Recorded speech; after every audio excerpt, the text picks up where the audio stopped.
environment for debate. Thank you. Jess Phillips.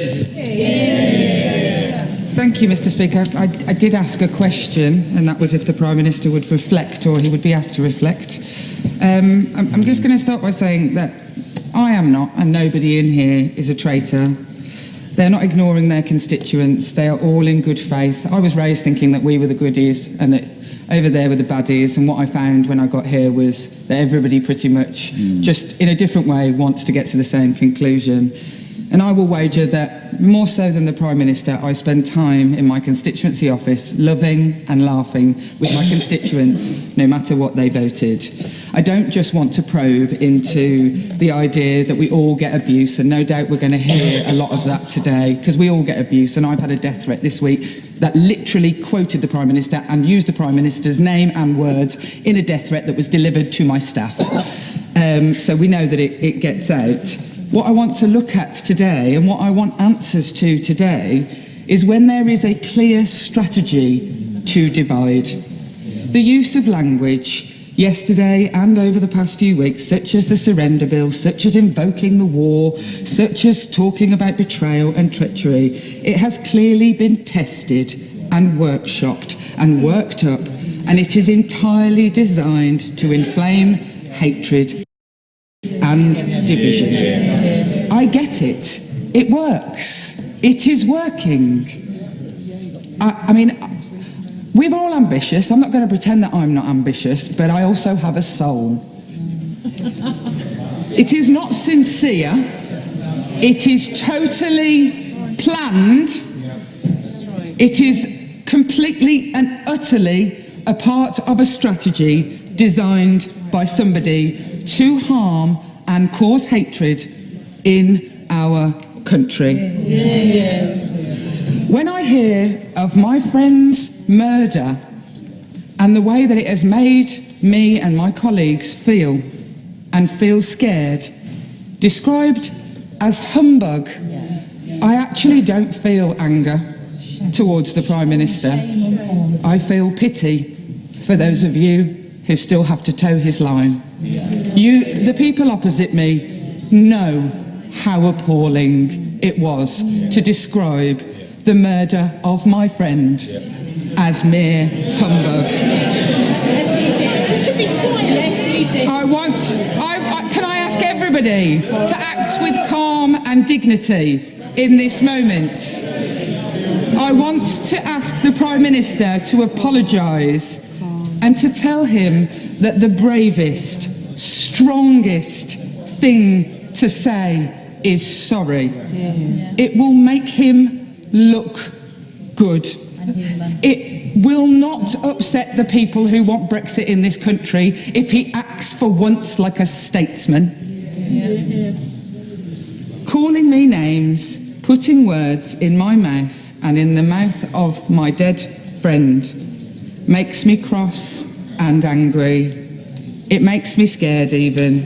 But I will not react. The Prime Minister wants me to react so that I join in the chaos that keeps this hatred and fear on our streets.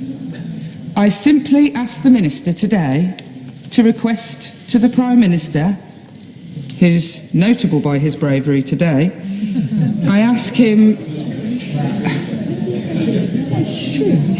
to ask the Prime Minister to meet with me in private with his advisers and some of my colleagues and my friends from Joe's family so that we can explain our grief and try to make him understand why it is so abhorrent that he has chosen a strategy to divide rather than to lead.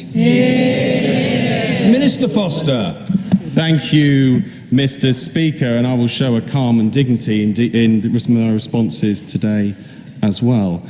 I would be very clear that the government is looking at how we create a safe environment, and not just in terms of for members of Parliament, but for journalists and for the others in public life who can face abuse merely for wanting to be involved in what they do, and of course members of the judiciary.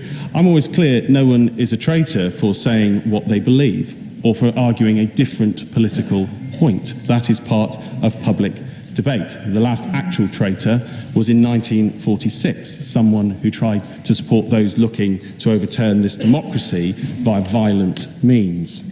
But I think it is right to say that the government is moving to take action. We have the online harms white paper, working with colleagues in the Department for Culture, Media and Sport to tackle some of the corrosive nature of the debate online.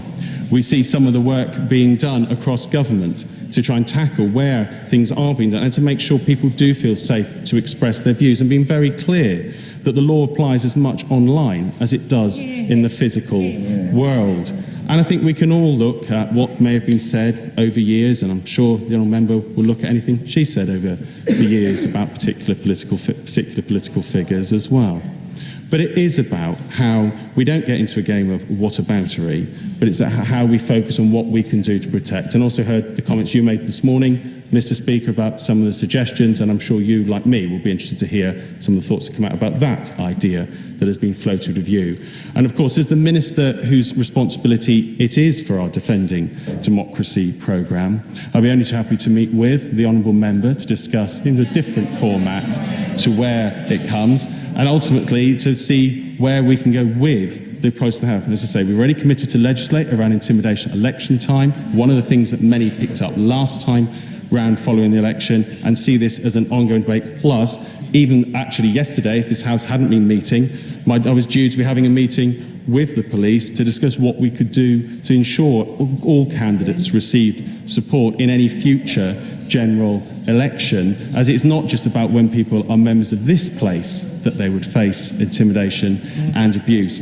I would say, Mr. Speaker, the government is taking a range of actions, and ultimately it is for everyone to think about what they say and also how they've contributed. And certainly today, what they'll get from the government is a calm dignity in response and making clear what we are doing to tackle this issue and create a safe environment for all, not for debate, not just members of Parliament.